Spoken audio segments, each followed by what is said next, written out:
So thank you everyone for joining us today for our June COVISION webinar. It is my absolute delight and pleasure to welcome both you as panelists and our speakers today to hear about what are the opportunities but also challenges for policymakers when they are involving children.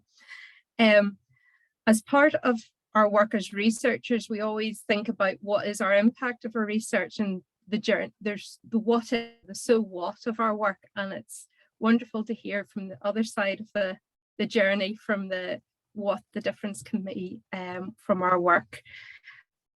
We have speakers from across the world, and we have Carol Mutch, who's a Professor of Clinical Studies in Education and the Faculty of Education and Social Work at the University of Auckland in New Zealand. She is also the Education Commissioner for the New Zealand National Commission on UNESCO. We have two speakers today from the Ombudsman for Children's Office. We have Carol Corrigan. Also, we have Aoife McNemanar, if I've said that correctly, hopefully, and who are both work within the. Carol is Head of Participation of Rights Education, and Aoife also works as a participation rights as well.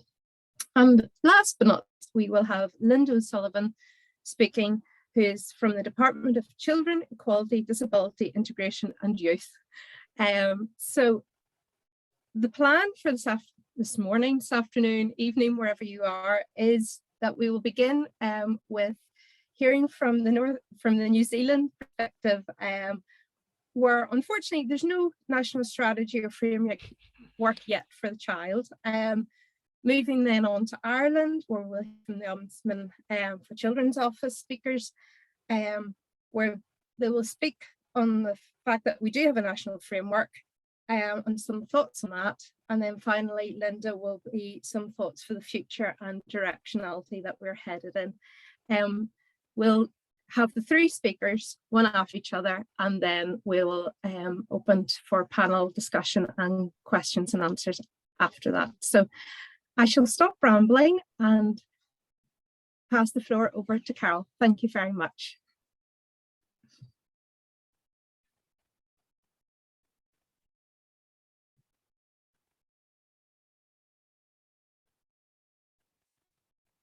Carol, you're still muted.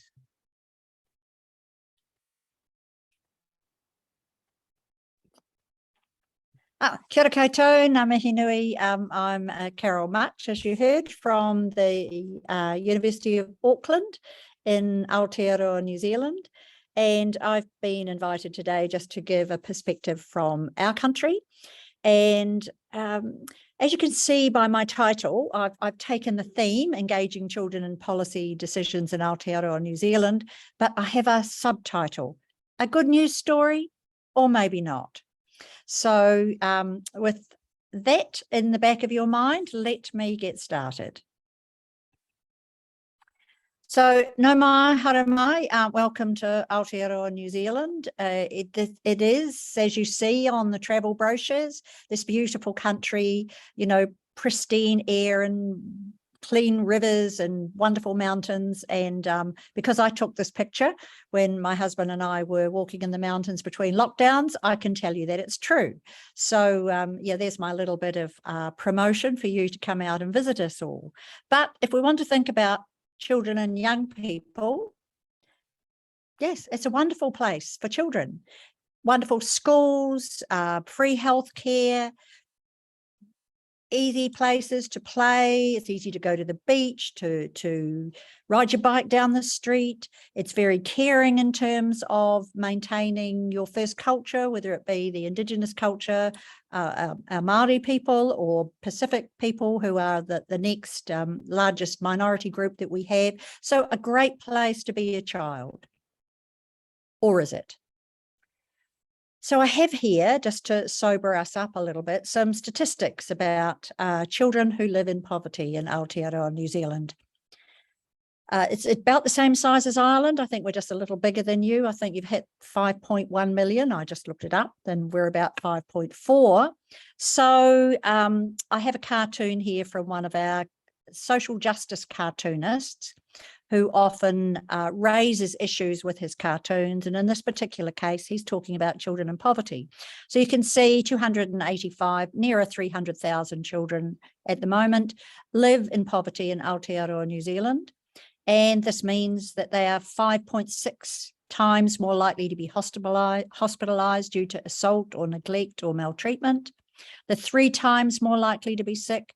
They're twice as likely to be hospitalised for acute infectious diseases.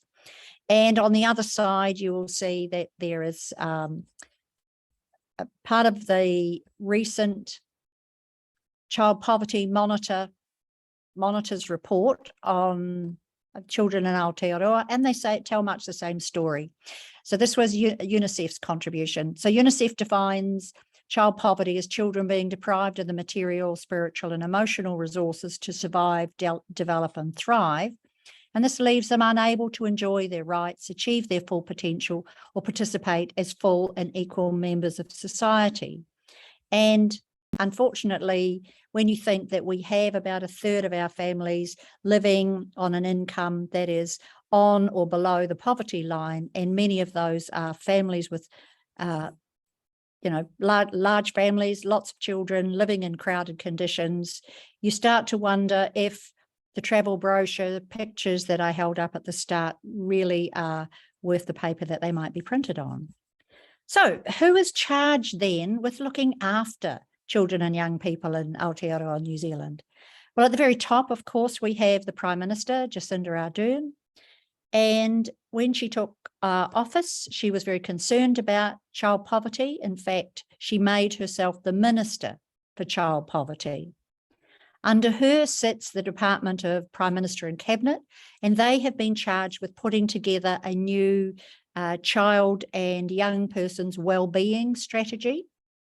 We also have, as every country has, a list of other ministries that have some function that focuses on children and young people. We have a minister for children, and I have to be perfectly honest, I didn't even know who that was, and I had to look that person up, which tells you a little bit then about how much advocacy is coming out of the Minister for Children's office. The Ministry of Youth Development, Social Development, Oranga Tamariki is our renamed Ministry for Vulnerable Children, so for children in care and youth at risk. Ministry of Justice, of course, it looks after the youth justice sector. Ministry of Education, that's a self-evident one. Te Puni Kokori, who look after Māori families, and Ministry of Pacific Peoples, who look after our Pacific people. Then outside of those, of course, the Children's Commissioner that I'll come back and talk about, as well as a range of NGOs and charities and organisations and institutions, including ours, University of Auckland, who through our research and through some of the programs that we put in place have an interest in looking after children and young people. So there's a lot going on. If you were to look up any of these websites, you would see that they have wonderful strategies and producing lots of interesting initiatives. So I just have randomly picked 4. The one in the top left corner is from the Department of Prime Minister and Cabinet, and you can see that their vision is Aotearoa, New Zealand, the best place in the world for children and young people. Beside that is the front page of the Ministry of Youth Development, who look after young people between 12 and 24. Below that is the Ministry of Social Development, and they're talking about their agenda for children. And if you look there, you'll see that they want to promote child, increase children's participation, put an end to poverty, address violence, etc., etc. So people do care. The final one is the Ministry of Education. And again, there's a lot of focus on well-being and ensuring that children and young people are listened to.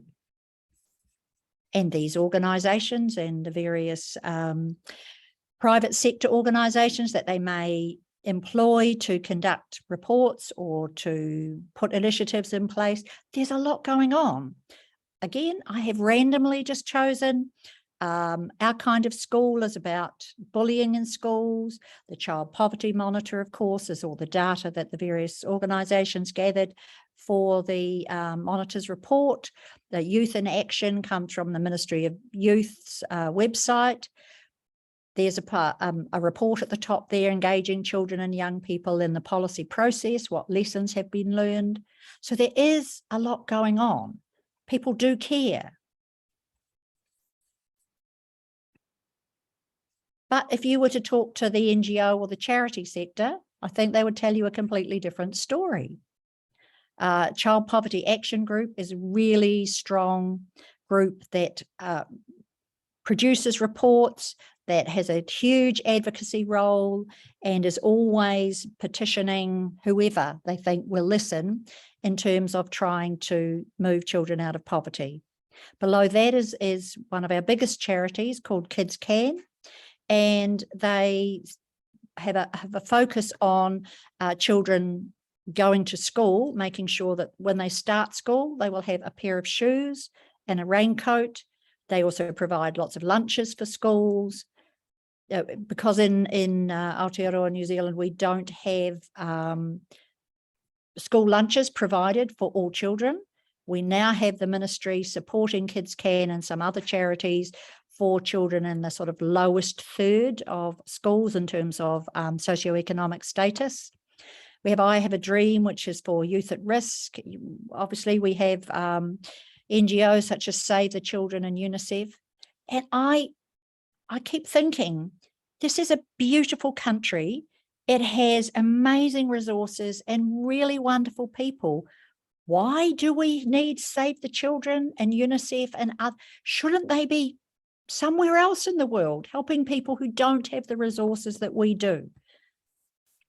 I told you I was going to be a bit provocative.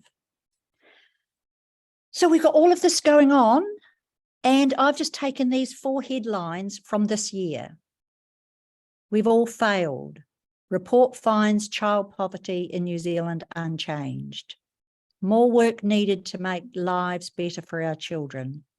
Distressing report shows major work needed to ensure our children are safe.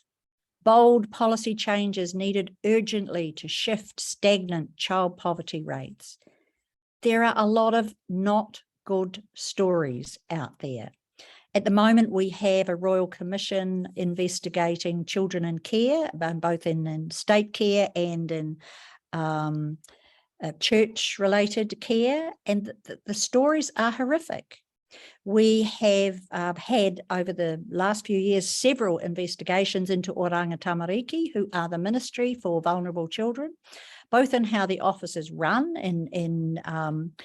which has been in a very hierarchical and bullying manner, which doesn't seem to be a particularly good way in which you want to foster caring and compassion, and also in its racist attitudes towards Māori and Pacific families, who are, of course, some of our most disadvantaged families, where the uplifting of children has been done in quite horrific circumstances, where police and social workers have completely disregarded the rights of families.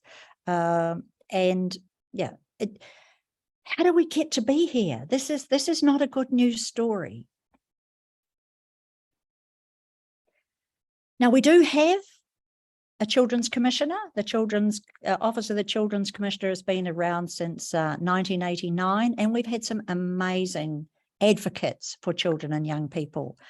You will see there our current Children's Commissioner, Judge Rivers. I haven't worked with her, but I did know the previous Commissioner, Andrew Beecroft, Judge Andrew Beecroft, who was such a passionate advocate for children and young people. And they took on the role without us having an official strategy for ensuring that their voices were heard and they were engaged in policy making. And My World is one of the vehicles through which they gather that information. And on the left-hand side, I'm just highlighting the fact that it wasn't until 2018 that children and young people's voices were required by law to be heard in terms of gathering information for various policy developments. And that seems to be quite recent in terms of what one would expect from a highly developed Western country. So one of the things that the Office of the Children's Commission did was, in terms of this new child and wellbeing strategy, they asked children and young people, what is it that you want? What does wellbeing mean to you? And I've just taken and summarised for you the four kind of highlights from that consultation. And it was very extensive: individual interviews, group interviews, surveys, various whānau and kanohi ki te kanohi, which are Māori and Pacific ways of meeting people and so on. They did gather children with disabilities, gay rights advocates, anybody who wanted to have a talk about this, who fitted the category of children and young people. So what did the children and young people say? The first thing they said is change is needed. Well, some of us are doing well, so 2/3 of us are doing well, but we know that not everyone is, and major changes need to happen to bring everyone up to a fair, safe, equitable opportunity for life, living, education, fulfilling whatever it is their dreams are. Another thing that they said is that family and whānau. Whānau is kind of larger than family, extended family, community, people who care, wider than outside your nuclear family, are crucial. And I thought that the summary for this was really interesting.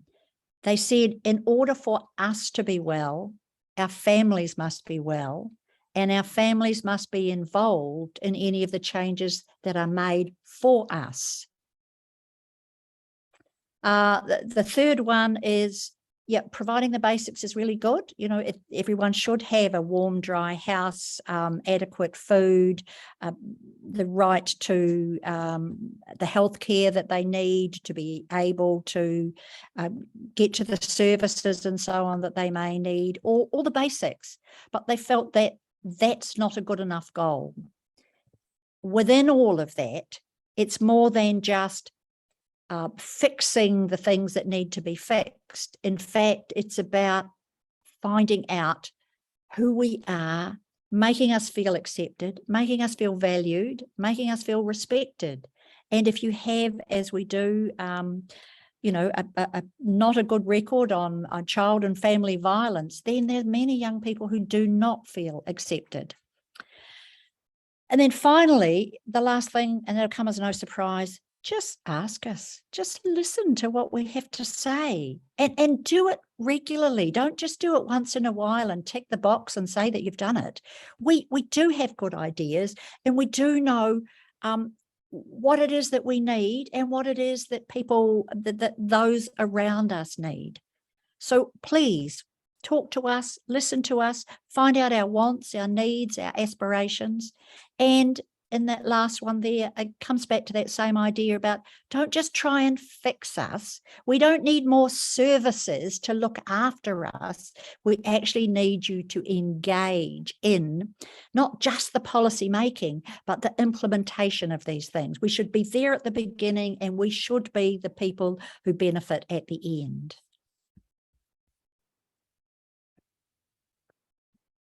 So, in the latest iteration of the new strategy for children and young persons' health and well-being, they have decided to take away the autonomy of the Children's Commissioner.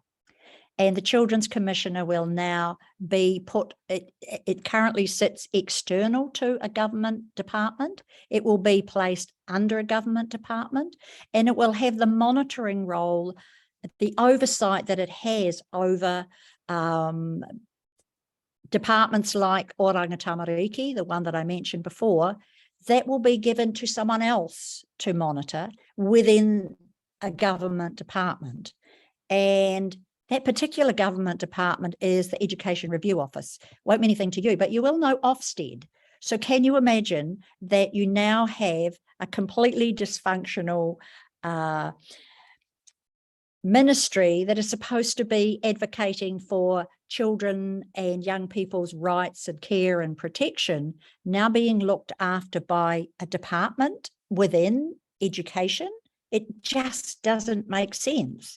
And the Children's Commissioner is now part of a, well, this is what they are advocating, moving further and further through the various readings in Parliament, is not an independent voice, but it is part of a committee, a panel that will make decisions. And for those of us who sit on committees, we know that it's very hard to get things done by the time you have to take in all the voices into account. So here we are. Now, the people who are really genuinely caring about this are protesting, signing petitions, talking to parliamentarians. And these are, again, some of the recent headlines. How can we trust our democratic process when people's voices are ignored? Calls to retain the Children's Commissioner, fundamental problems in weakening the role, the push to save the Children's Commissioner from government reforms. So far, we are not doing very well on this or any of the things that I've talked about. So in my time that I have to talk to you, I'm just going to end with where to from here. I don't want to paint a bleak picture, but from someone who is passionate about children and young people's rights, this has been a long, ongoing battle. So if you like, my takeaway message is, what can we do about this? I think the first thing is that from the individual level, from the person, from the family that can afford to drive their children to school in their latest, Range Rover, and drive past children who don't have shoes, who will not have lunch, who are already running late because no one got them up. We have to have everybody see that all children belong to all of us. So from the families that are not taking notice of what's going on in their neighbourhoods, to care about those around them, to the systems, to politicians, to local bodies, to everybody needs to actually stop and think of all, we call them tamariki and rangatahi, all belonging to all of us, not just to that family down the road that we don't have anything to do with. And if you have passion, then that leads to commitment. If you genuinely care, you will be committed to doing something, whether that's you as an individual, whether it's you as a community, whether it's you as a body who works in this sort of field. And if you're committed, I would suggest that one of the first things that needs to be done is coordination.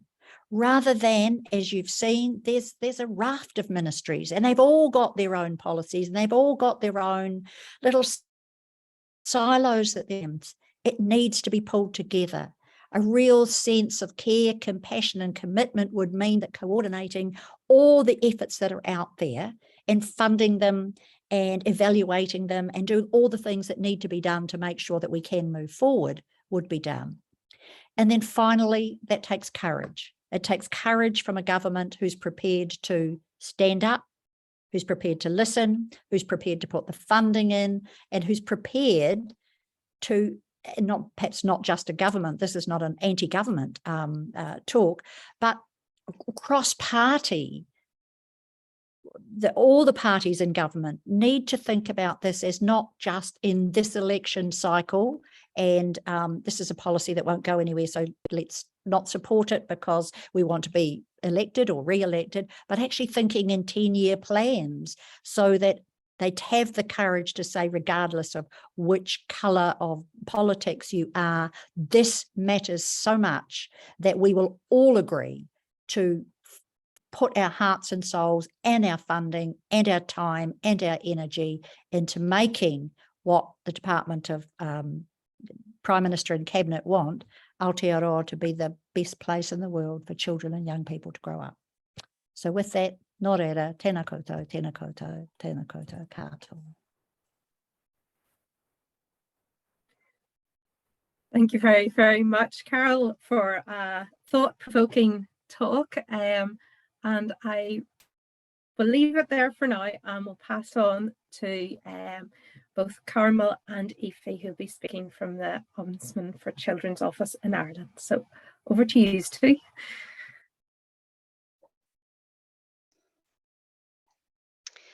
Hi, good morning. I'm just going to try to share. Carmel, do you want me to do that? Yeah, if I can. And I currently can't. It might be better if you could, Carmel, if you don't mind. I keep getting kicked out of the meeting, so bear with this. Our office really hates Zoom, so it's not that reliable. Would you like? Can you share, Aoife? I can't, Carmel. No. Okay. Currently, sorry, nothing's working in the office. That's okay. I do I'll share. apologise. Thank you. So thanks, Helen. As Helen said, my name is Aoife McNamara. I'm with the Ombudsman for Children's Office in Ireland. So we are an independent statutory office. So we, as by way of background, Ireland ratified the United Nations Convention on the Rights of the Child in 1992. Sorry, and they Aoife, received... can I just stop there for a minute? Can people see the slides? Super. Can you see them, Aoife? Yeah. Yeah, I can see them. Super, Carmel. Thank you. Thanks. Sorry. So as Ireland ratified the UNCRC in 1992, it received its first concluding observations from the Committee on the Rights of the Child in 1998. One of the recommendations was there's an independent body set up to oversee children's rights, and that's kind of the genesis of our office. So we were created under a law called the Ombudsman for Children Act 2002, and we opened our doors in 2004. So an important thing to note is that we are not a policy-making body, we are an advisory body. So we are answerable to both houses of the Oireachtas, which is our Houses of Parliament, and we have no direct responsibility to report to one minister per se. So that's a very strong position for us to be in, and really maintains our independence. So because we have this law, we have a statutory remit to give consideration to children's views. And that is also linked then to inform policy and to make change then at a governmental level. So within the Act, we have two main sections that really cover giving due weight and consideration to the views and opinions of children. And these are really formed informed by Article 12 of the UNCRC. So Section 6 of our Act really covers the best interest principle and taking into consideration the views of children.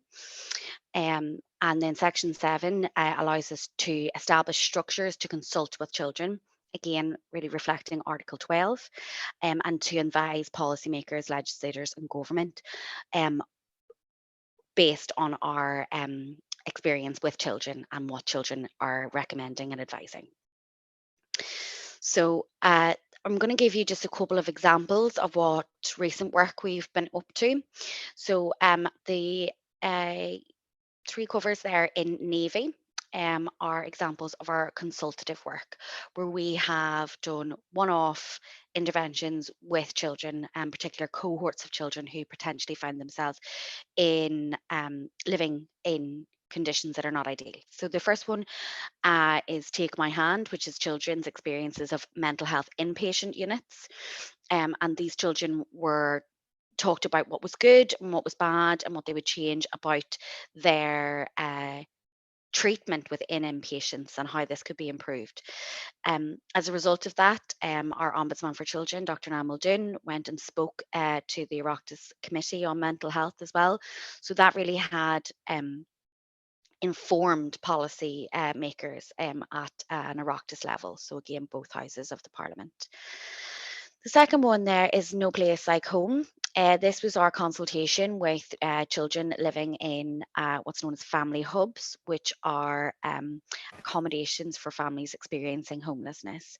And again, we talked about what it is like to live in these environments and what changes and recommendations that children would like to see. We were particularly lucky with that report, as a lot of TDs, which are our MPs or members of Parliament, spoke about this in the House of the Dáil. So that was an extremely powerful moment, as a lot of the TDs read directly from the report, and the children's words are now in the Dáil record. So again, that kind of shows that level of influence when we listen to children. And then finally, there we have direct division. Direct division is a consultation based on our discussions with children living within the direct provision system in Ireland. The direct provision system is a system of accommodation for people seeking asylum. So there's been much criticism of this system, and the government has made commitments under a white paper to reform this. And as we were releasing this, then we were able to really feed into that white paper process as well. And we also created a film alongside this work, which was something that the children were particularly interested in. So throughout these, we also allow children to shape how they want the audience to get this information, and how they would like to be, portrayed, and what information that the government needs to receive and things like that. So we're very involved within that participatory process, even though this is consultation. The last two items there, just down at the bottom, the photograph and our strategic plan. These are some pieces of work from our youth advisory panel. So as you can see, as I said, from our Act, we have the ability to create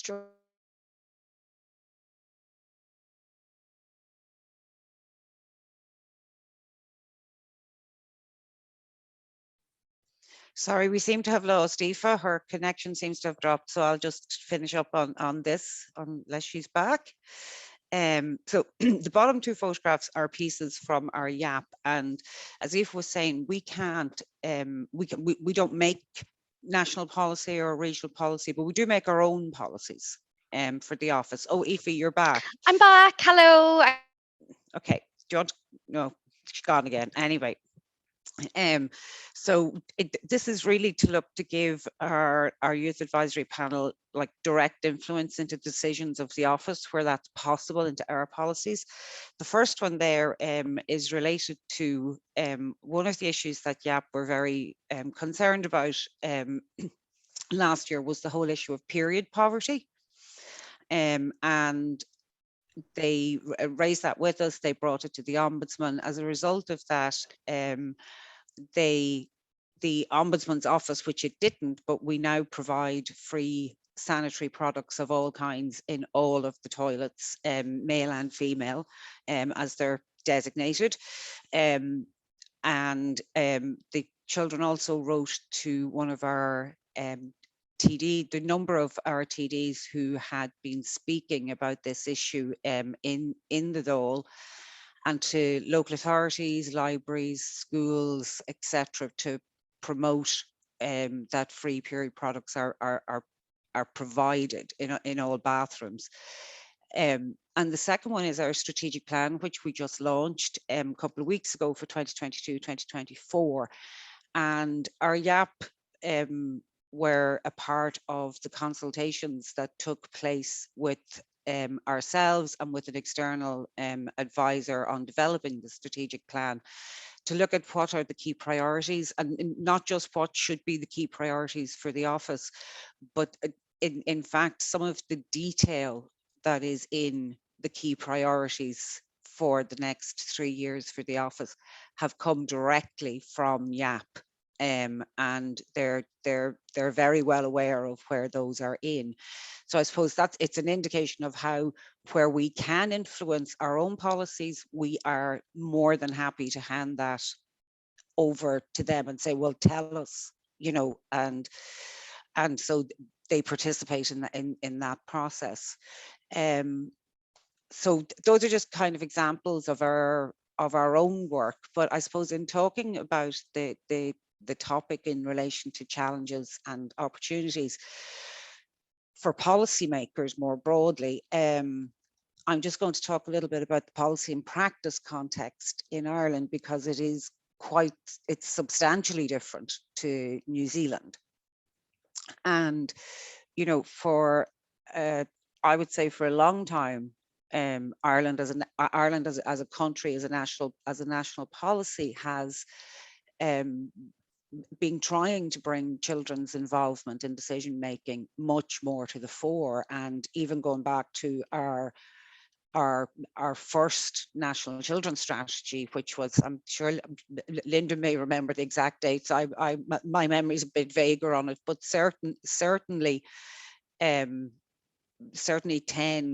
14 years ago, perhaps, when we had our first national children's strategy, voice was part of that, and trying to bring in voice and children's influence in policy was a part of that. More recently, what we've had is Better Outcomes, Brighter Futures, which is the national policy framework for children and young people from 2014 to 2020, lovingly known in Ireland as BOB-F.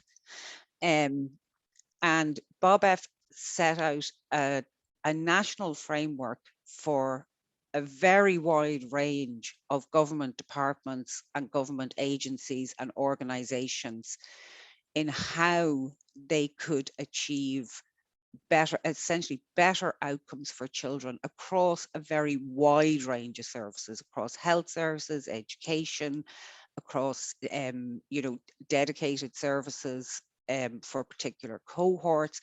But to try and it really provided a wraparound framework for all of those, and an implementation program, a recording program for how those initiatives and policies and investments were happening over that 6-year period. Now we're now in the stage, and I know Linda will talk about this in more detail, in the process of updating Better Outcomes, Brighter Futures, where we're in a consultation stage around developing a new national policy framework for children and young people. And voice and participation and the engagement with young people and children was a part of BOB-F, and I'm sure will continue to be a part of the next policy framework. On top of that, we have the National Strategy for Children and Young People's Participation in Decision Making. Now, again, unfortunately, we're now out of this strategy, but I'm sure that when we have the new framework, we will also have a new participation strategy. But this was the first national participation strategy, and the first national participation strategy, to the best of our knowledge, globally. We're not aware of any other country having developed this at the time, and it created a lot of interest. And I mean, under that strategy, I mean, and Linda's department, the Department of Children, what is now Children, Equality, Disability, Integration and Youth, what used to be the Department of Children, which tripped off the tongue much more easily, were, I suppose, responsible for the oversight of that strategy and its implementation. But the structures that we have in terms at a national level is we have the Young People's Participation Support Team in the department, and they've done a lot of really, really good work around bringing children's voice into the policy arena and affecting change. Under the participation strategy, we also saw the establishment of a body called Hub na Nóg, which is really the hub of the young, if you like. Nóg in Irish is young, and its role is really to provide advice and support and expertise on participation to government departments, government agencies, national bodies about how to undertake participative and consultative work with children and young people to make sure that they have a voice in the policy of organisations and policy then at a local and national level as well. Certainly our experience with the hub, which has been limited, and I say that as a qualifier to this, but really had quite limited resources in the context of the brief that it was given, which was national. So obviously that's a huge brief, and meeting that brief requires really good resourcing. And certainly in the first number of years of that, which we're still in, our experience from the outside is that the resources just weren't sufficient to meet the needs that people had and the demand for this. The other piece that we have is that we have a national framework for participation for children in decision making, and that's based on the Lundy model, which I'm assuming everybody is probably familiar with. And that was developed again by the Hub and the department. And it looks at children's participation across a number of levels, from everyday experiences in situations like creches and daycare, schools, right up to national engagement with the development of national policy and initiatives. And that framework, again, I know Linda will speak about it more, but to the best of my knowledge, Linda was kind of finished and launched about 18 months ago, 2 years ago at this stage. And that's there, and there's lots of resources attached to that to help people engage children and young people in policy making. So we have the strategy, we have the framework, we have the hub as a support, and then we have the framework. So in theory, we have everything that policymakers need to support children and young people's involvement in decision making at a whole range of levels. We also have a number of participation structures. So the big one being, this was set up under the original National Children's Strategy. We have what's called Corlan and Og and Dáil and Og. Corlan and Og in Irish means youth councils, and Dáil and Og means youth parliament. Now these are supported by the participation unit in the department, and they're also supported by local authorities, and they engage at local authority level as well. So they engage like on a county or local authority level. There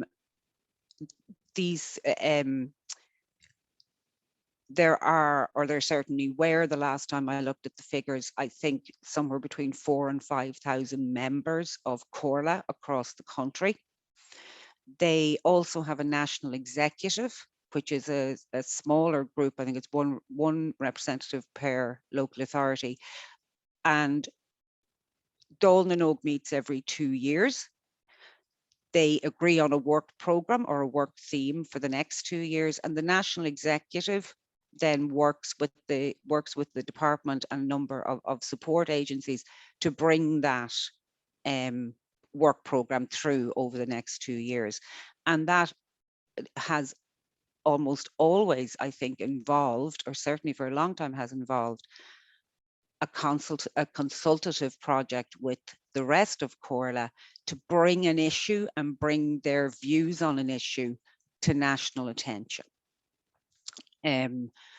We also then, quite like I'm sure it is in New Zealand as well, lots of organisations have youth advisory committees or youth advisory panels or children's advisory panels, and they provide a means of access to representatives, both of the broad population in terms of, say, the bigger youth organisations like the National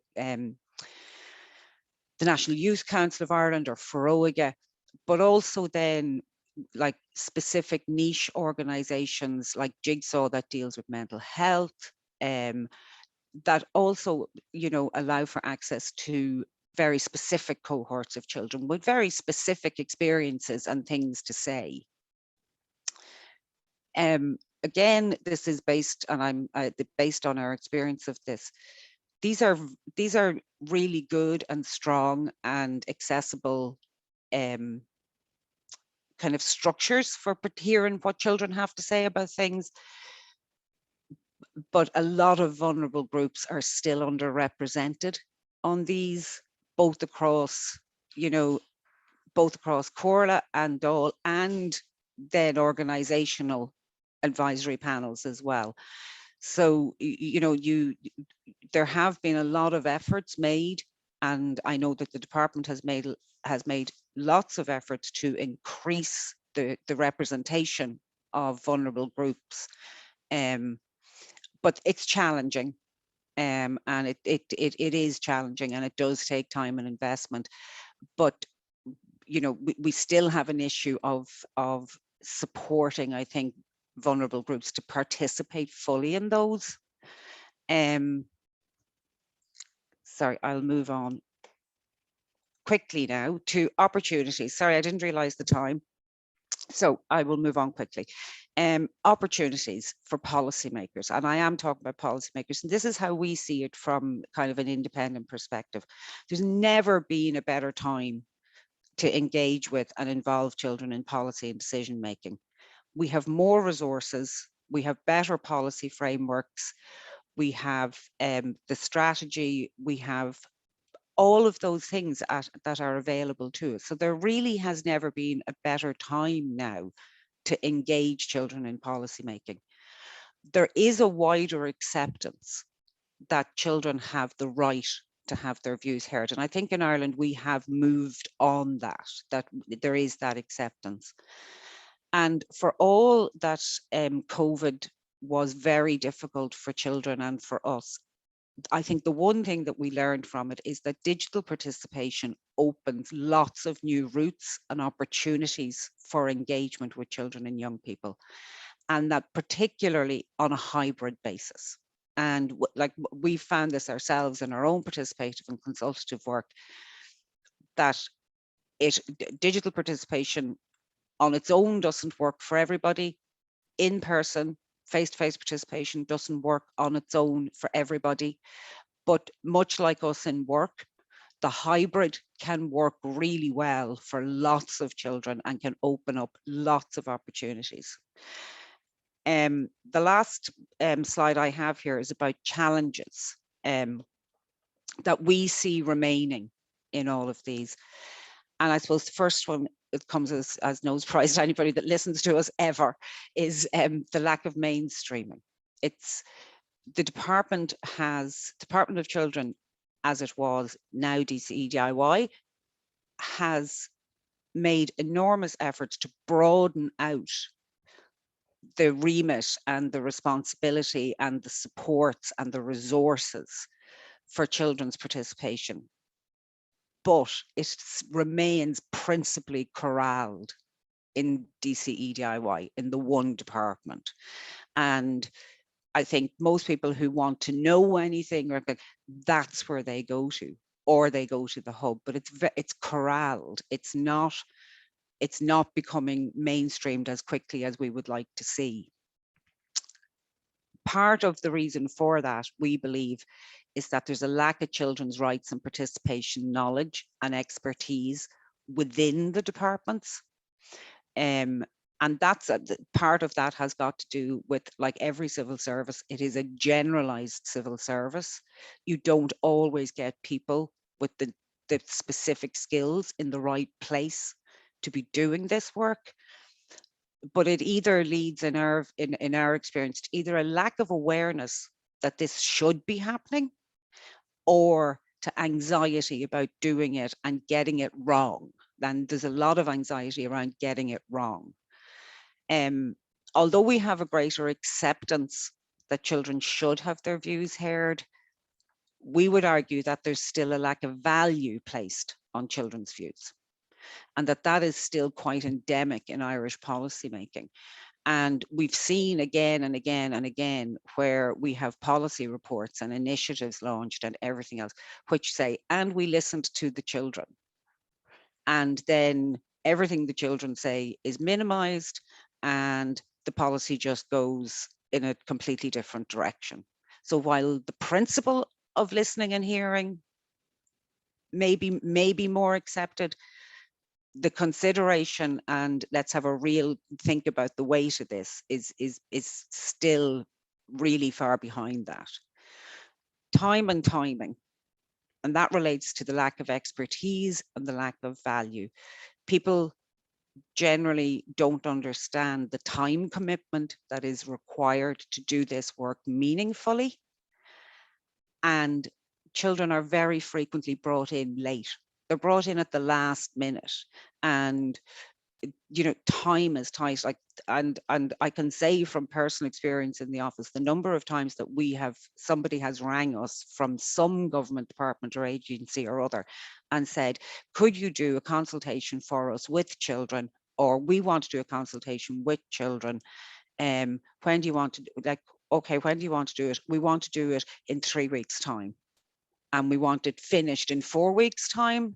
And by the way, we haven't given any consideration to the fact that that's right smack in the middle of the state exams or anything else. And that last minute, oh, we should tack it in, is still there. And then just the last one that is just global is just competing interests. We've different population groups, different political agendas that go on all the time.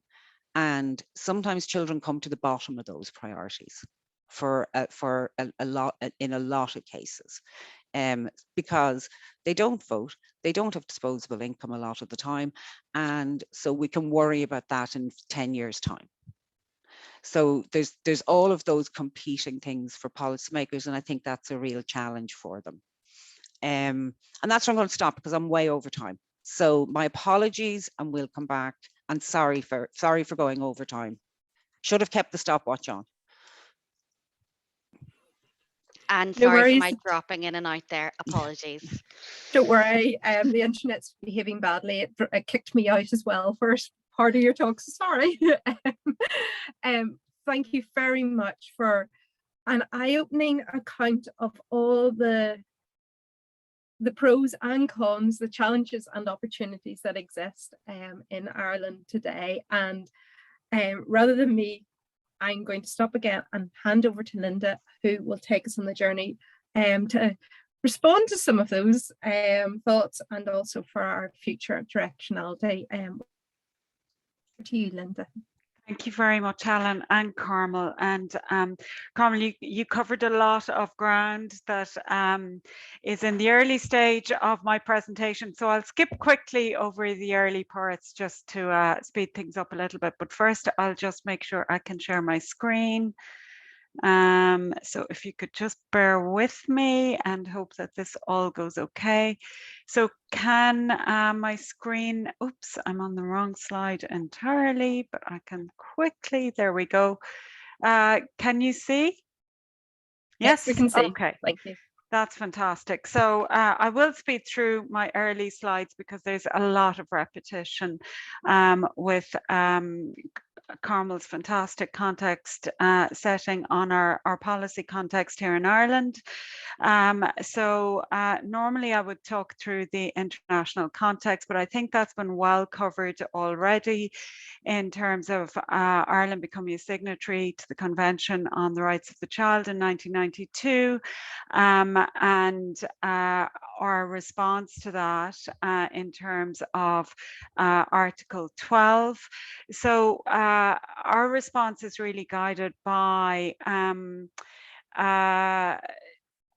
sorry, can you see the screen clearly? You're not seeing all the other buttons that I'm seeing. Hopefully you're seeing it. You're seeing everything okay? No, it's perfect, Linda. It's perfect. Okay, Yep. that's great. Thanks, Aoife.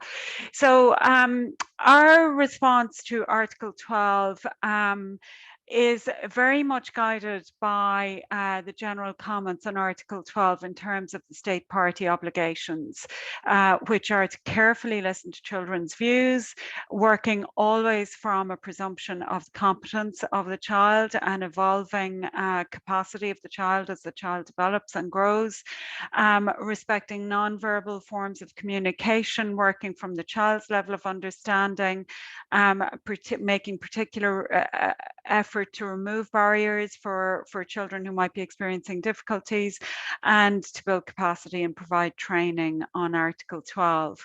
So again, I won't go into this because Carmel really set this out very extensively and clearly on our national strategy on children and young people's participation in decision making, which is cross-government and provides actions and for all government departments and state agencies, including local authorities, and focuses on the spaces and places in which children live their lives in terms of education from early years right up, healthcare and social care, in judicial proceedings, and also then on goals that focus on building capacity across the system. Included in that is the establishment of Hub na Nóg, and my role is as manager of Hub na Nóg, but I also have responsibility in relation to the implementation of the strategy nationally. So some of the consultations in terms of how we work, and to date, we have very much had a very hands-on role in supporting government departments and agencies in carrying out consultations. Now, that role is changing and we are evolving from that into more of a capacity building role, but we do continue to support consultations, particularly when those consultations are of broad national policy review of particular interest to children and young people, and also where those consultations are complex and involve seldom heard children and young people.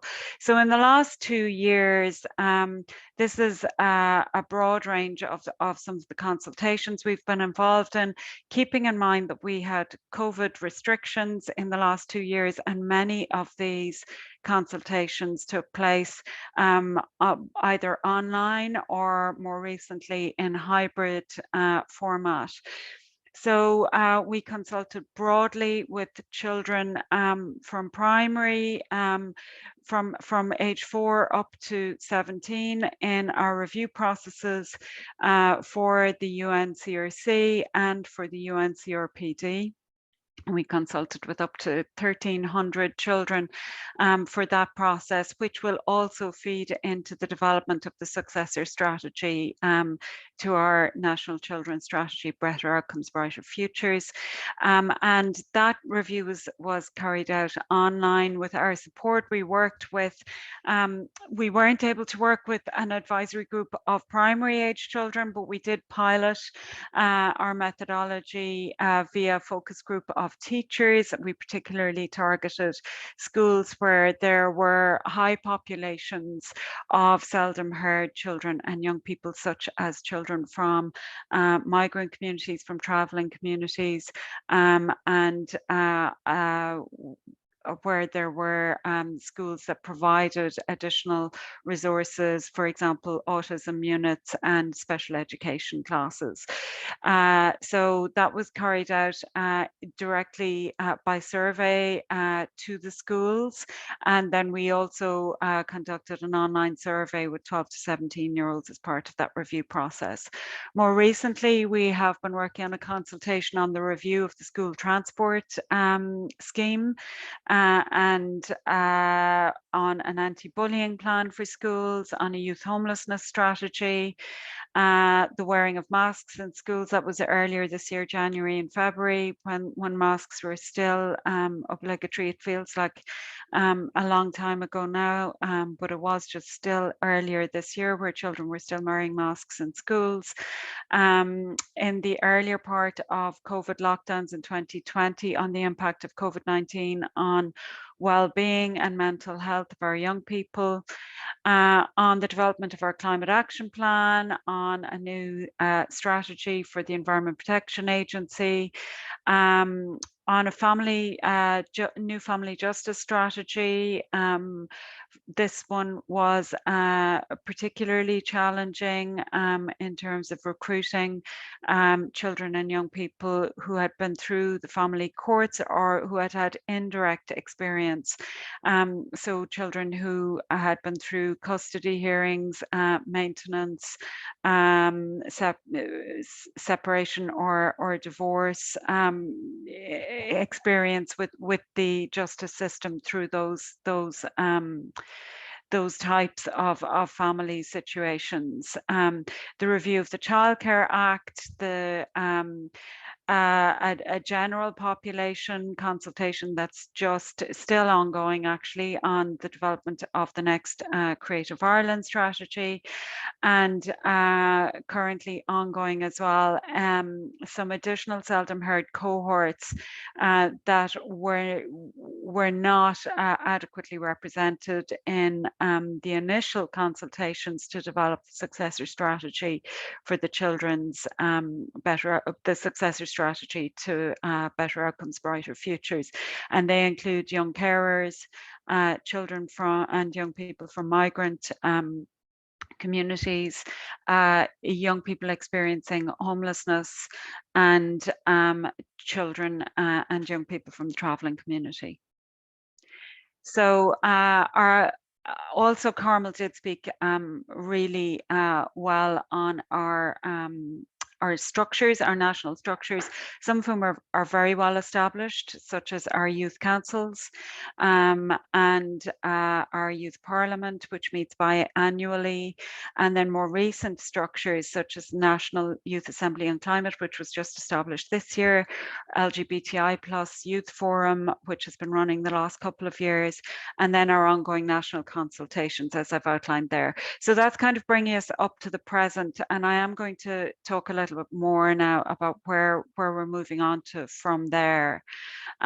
So Hub na Nóg is the Centre of Excellence on children and young people's participation in decision making, but it is housed within government and is led from government.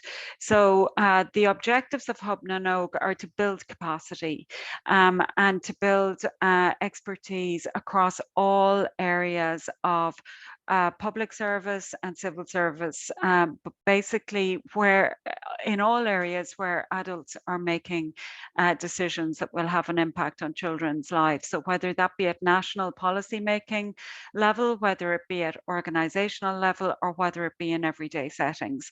And the role of Hub na Nóg is to partner with stakeholders to build capacity and to build and further our research and knowledge base in this area. So we partner in many research projects, but also with our universities in the development of the educational landscape for all professionals who will work with or on behalf of children and young people, and to also expand knowledge and expand our practices all the time.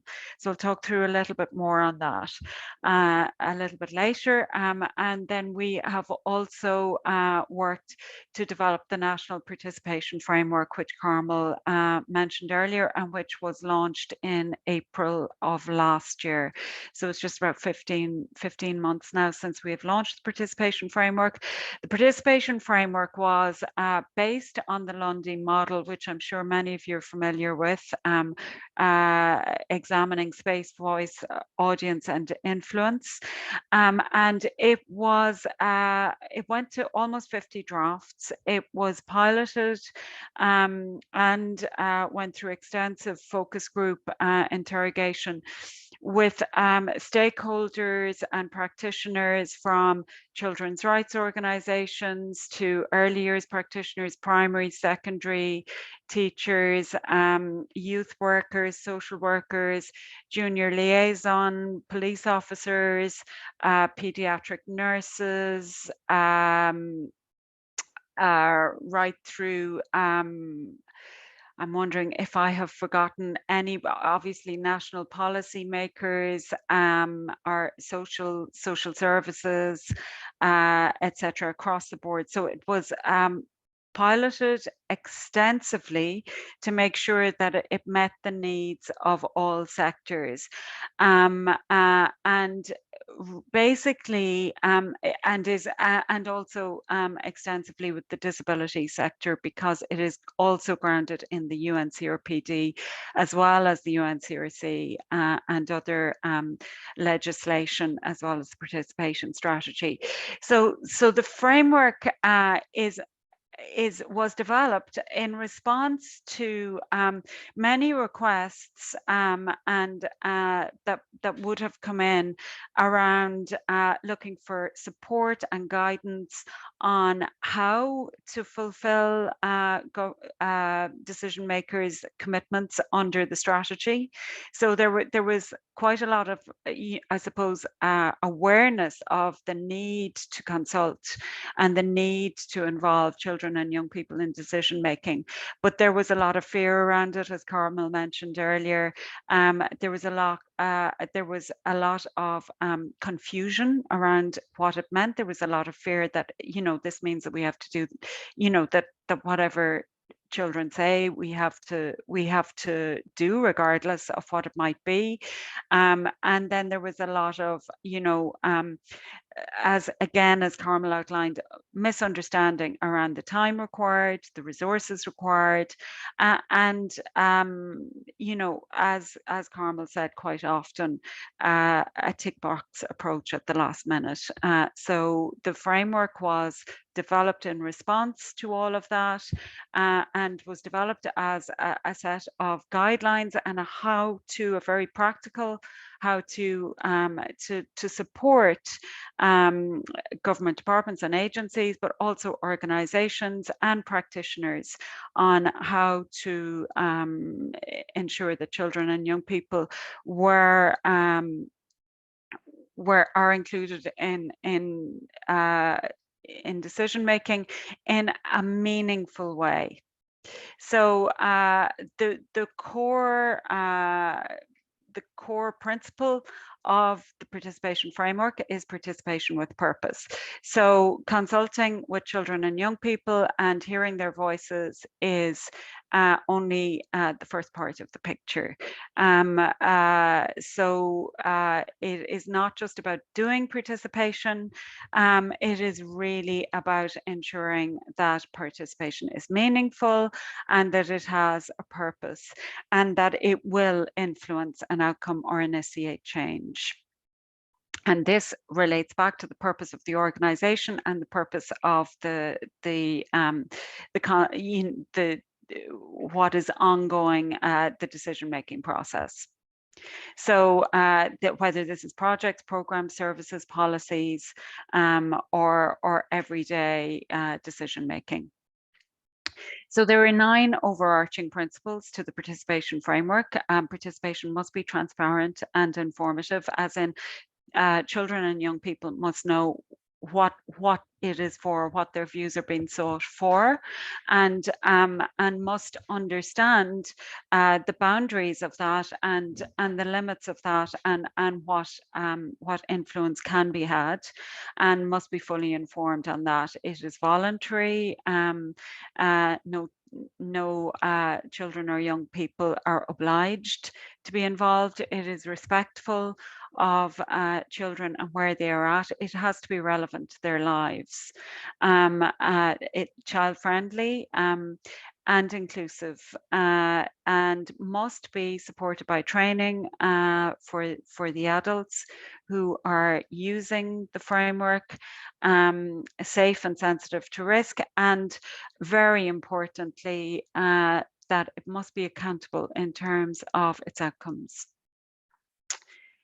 So what is children and young people's participation in decision making? So it is a right to a voice on decisions that affect them in everyday situations and strategic developments. So from the macro to the micro, and back up to the macro. It works from a place of believing that children and young people are capable of and have a right to agency, and that knowing that children and young people have unique perspectives that are as important and valuable as those of adults. So seeing children not just as the future of society, but as their own present right now as citizens of today. And that working from the principle that public policy would be much improved if it focuses as much on children's present lives as on their future as productive adults. And that really the key to that is listening to children and young people's views on their present lives.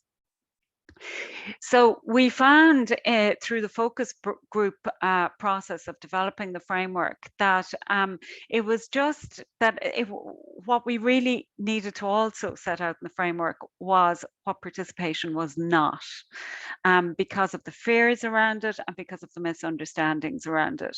So participation in decision making is not handing over complete power to children and young people, but it is about giving due weight to their views by acknowledging what they want and discussing the safest, most realistic and best decision with them. But it also acknowledges that they are experts in their lives, but they are not the only experts in their lives, and that adults also bring expertise and perspectives in terms of children's lives. It also does not allow children to do things that are unsafe or violate their rights or other children's rights. And best interest still takes primary consideration.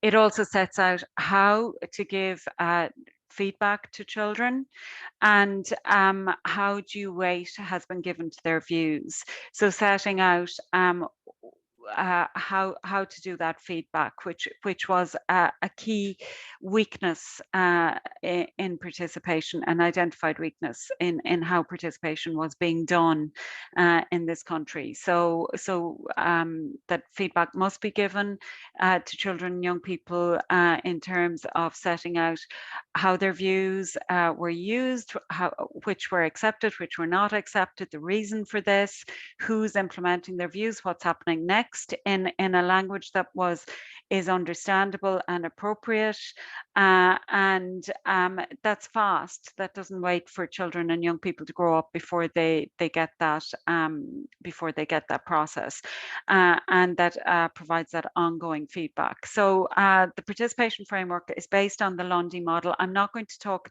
too much about this, but Professor Lundy was involved in the development of the framework the whole way along with us, and we did adapt her model for this framework. And the main adaptation was to the visual format now sets out a start and end point, starting with space and ending with the influence. So it is more of a progressive framework. So the framework contains a number of checklists, so planning and evaluation checklist. You will find that they contain the same questions. The planning contains questions in the future tense and evaluation in the past tense. And these questions have been extensively piloted and reviewed by children and by professionals. But they do, their function is to plan in advance from the very start of a process, of a decision-making process, not at the end, but before anything is put on paper, and then to serve also as an evaluation at various points throughout the process.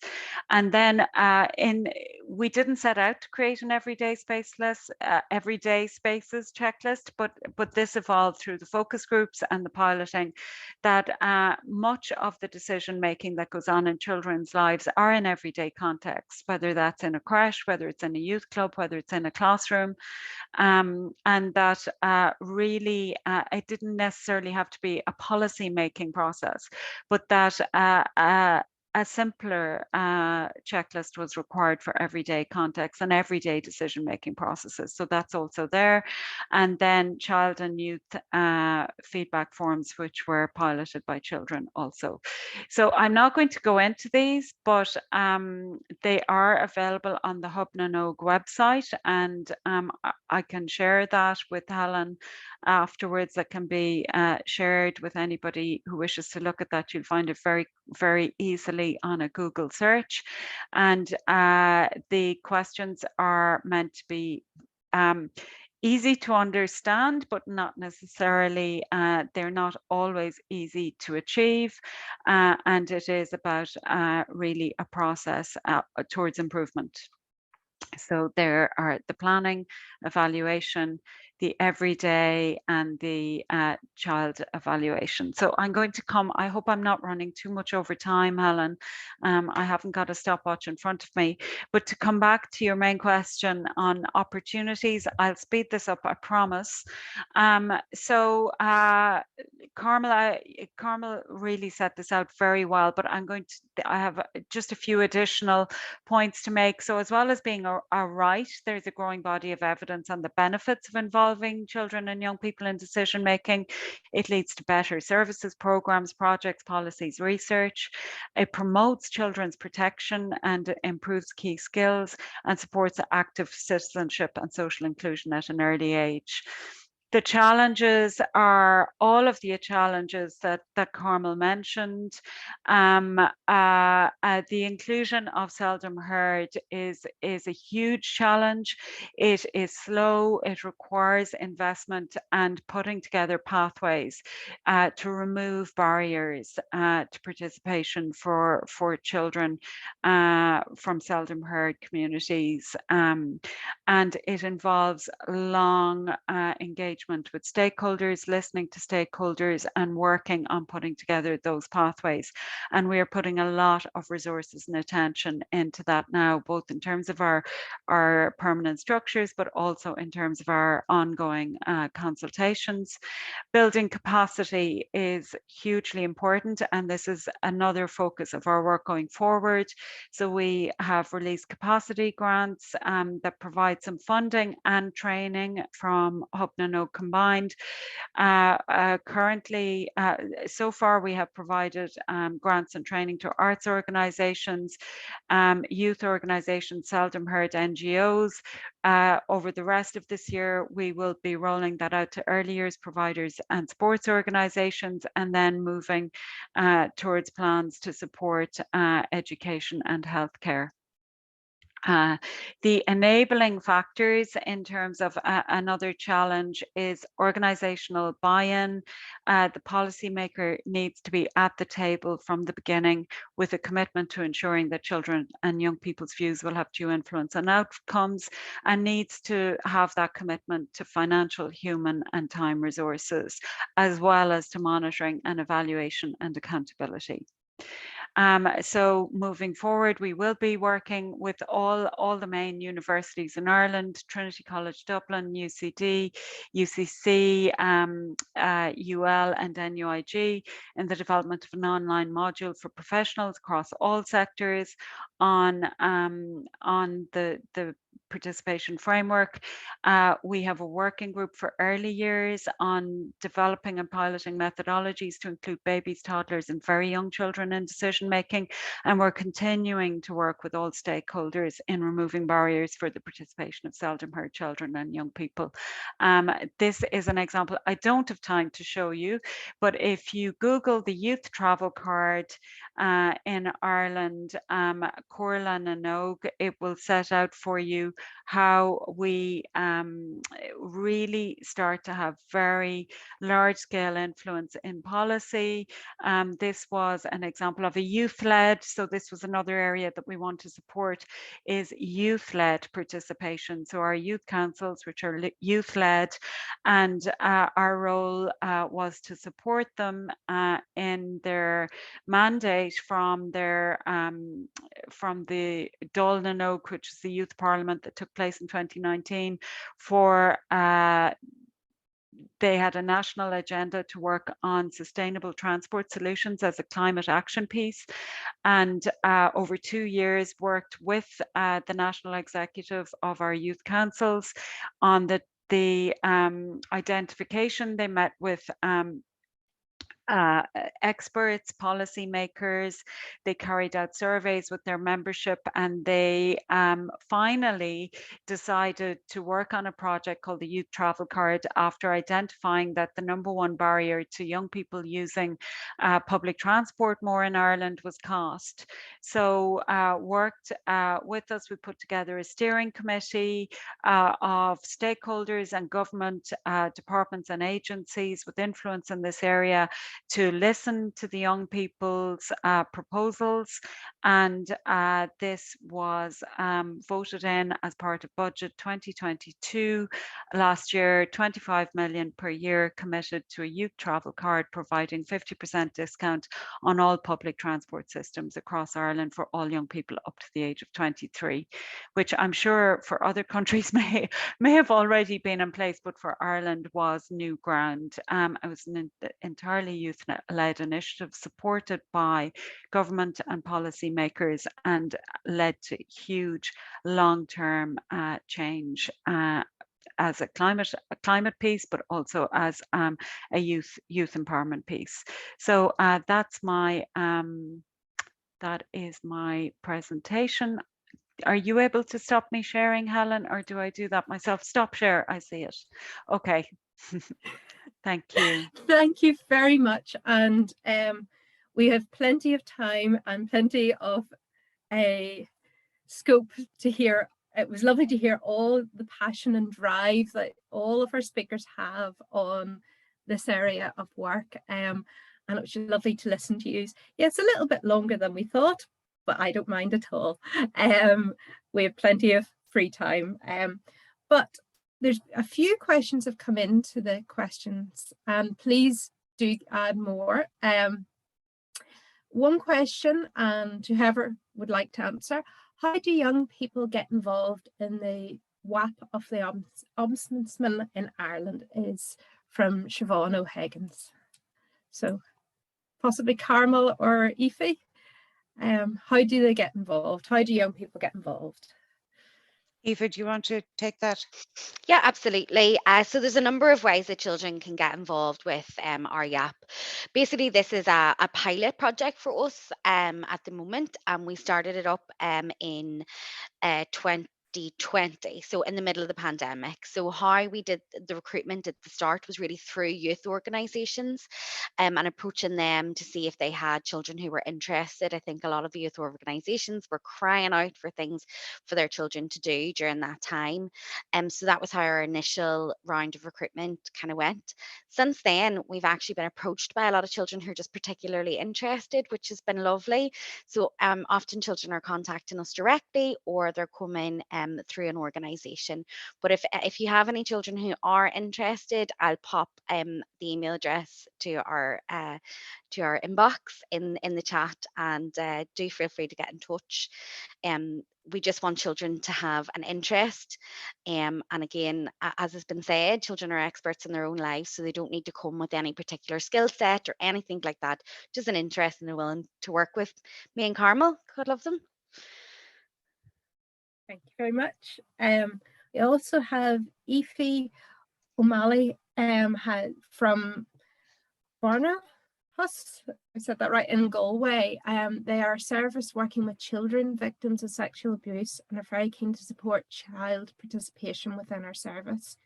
Can I ask if any of the panel have advice regarding implementation of child participation in a trauma-informed way?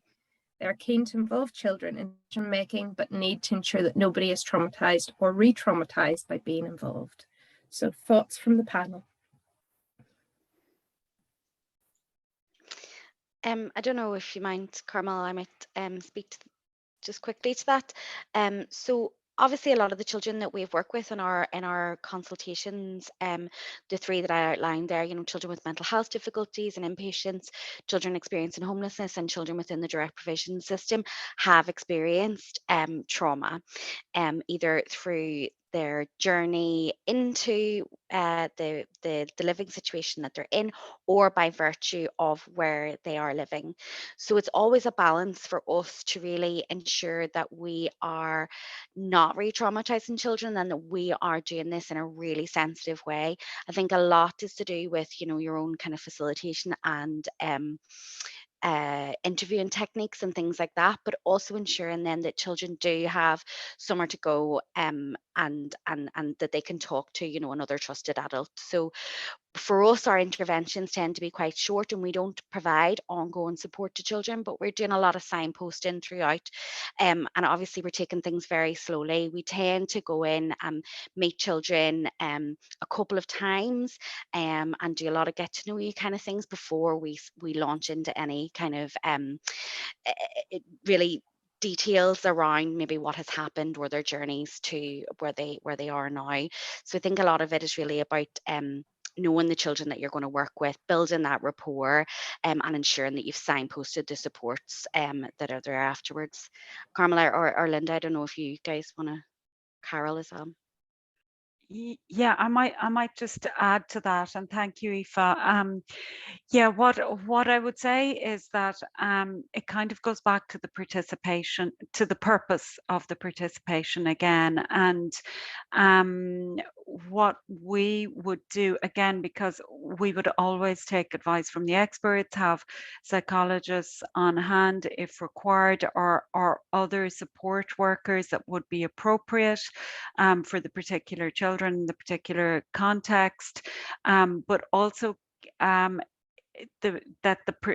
the purpose of the participation is related to an outcome change, that would be very clear, that it focuses on the process that might need to be changed or improved, or supports that might be developed, etc., rather than too much on the personal story of the child or young person, and that the child and young person is very clear on what the purpose is and what the outcome will be, and that is that the child or young person very much wants to take part, so that no pressure whatsoever would ever be put on a child who may have experienced trauma to take part, that it would really be coming from that child or young person that they want to be involved in a process of decision making that would lead to a particular change or outcome.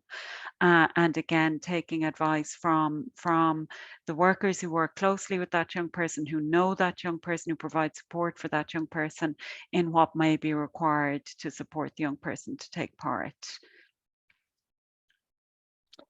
If I can add to that as well, and of course I agree with everything that has gone before. I work in disaster context, so I work with traumatized children in that sense. And when we're working with them, the kinds of strategies that we use are never sort of straight on confrontational type strategies. It's never tell me about what happened to you, or exactly as you have said. It's finding ways in which you come at it from an oblique angle, sort of slightly once removed. So if you were to explain this to someone else, or if someone had asked you how you could solve this problem, and so what you're doing is you are using their lived experience, because that is why you need to talk to them, but you're getting them to frame it in a way that they take one step removed from their own personal experience to try and restory it in a way that they can pass it on to someone else. And so we also use a lot of other techniques around artworks, drama, those sorts of things, so that they can produce the information that you need, or because we both work in gathering research as well as in helping them work through the things that they have faced. So yeah, using creative methods or ones in which we have done exactly as you've said, we built up the relationship with them so they do feel trusted. We do have someone on hand, or ways in which if they feel distressed, we usually work in pairs, in fact, so that someone is always looking out for what's going on while someone else is managing the activity for whatever the purpose may be.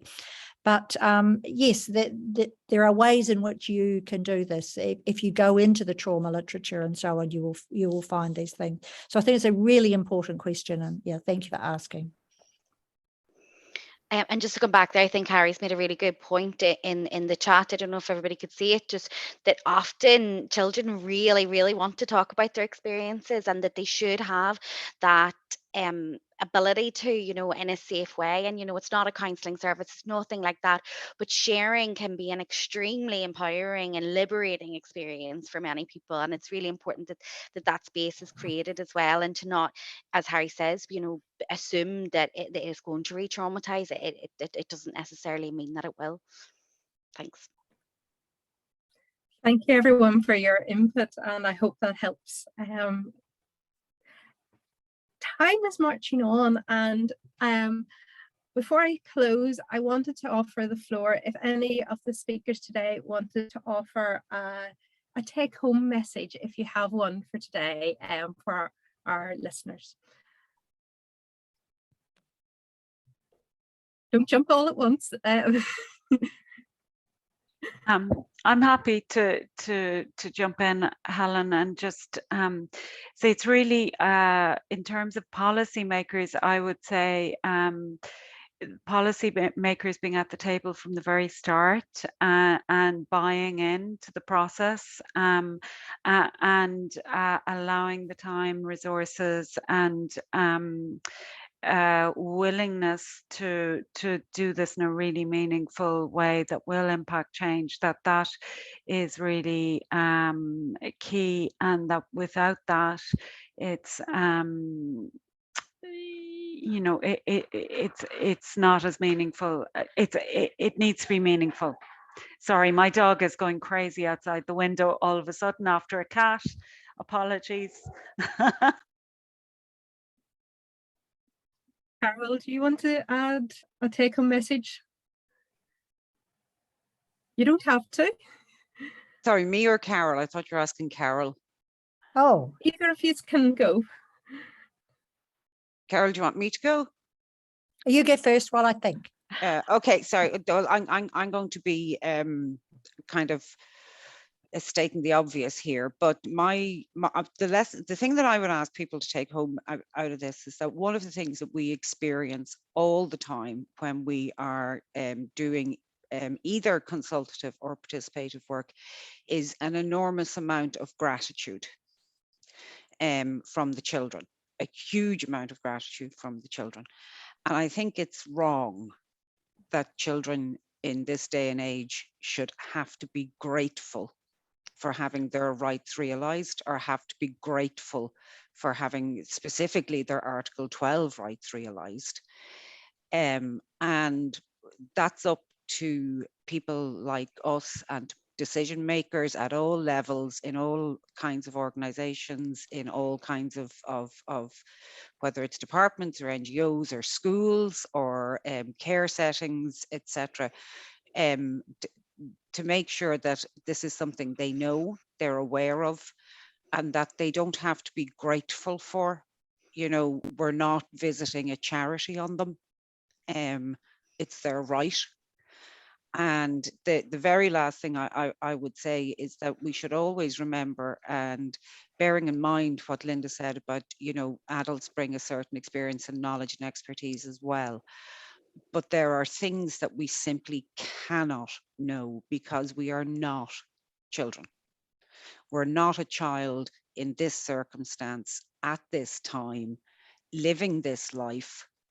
And therefore, we simply cannot know if we don't ask, and we don't provide that whole space in which children can give their views, give their desires, give their solutions, in a respected and respectful manner without having to feel that this is something they have to be grateful for. I can't top that. So Okay. Well then, if you don't add anything else, I will finish off by saying thank you, everyone. And really, for me, the things that stood out, Carol, all belonging to all of us message. Carmel, the value of children, and the Ombudsman and Aoife as well, the value of children views, and to actually not just listen but value it. And from Linda, that the children's present lives matter. It's not about their future life, but about now. And thank you everyone for all your input, and for everyone for being with us today. Thank you very much. And I'll close. Thank you. Thanks very much, Helen. Bye. Thanks, million. Thank you. Bye-bye.